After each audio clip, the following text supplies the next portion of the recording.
Crispy and டேஸ்டான அவல் வடை tea time ஸ்நாக்குக்கு ஒரு பெஸ்ட் ஆப்ஷன். டேஸ்டா எப்படி செய்யறதுன்னு பார்க்கலாமா? அதுக்கு 1 கப் அவலை தண்ணியில் ஊற வச்சு இந்த அளவுக்கு சாஃப்டாக எடுத்துக்கணும். அதுலேயே 2 உருளைக்கிழங்க வேக வச்சு மசிச்சு எடுத்திருக்கேன். ஃபர்ஸ்ட் இந்த ரெண்டையும் நல்லா பிணைஞ்சு எடுத்துக்கலாம். இப்போ அதுலேயே ஒரு பெரிய வெங்காயத்தை பொடி பொடியாக கட் பண்ணி சேர்த்துட்டு ஒரு கேரட்டையும் துருவி சேர்த்துக்கிறேன்.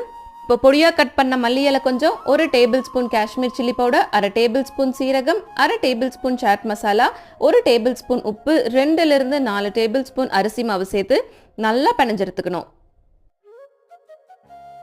இந்த அளவுக்கு நல்லா மிக்ஸ் பண்ணதுக்கு அப்புறமா இதை கொஞ்சம் கொஞ்சமா உருட்டி கட்லெட் ஷேப்க்கு தட்டி எடுத்துக்கலாம்.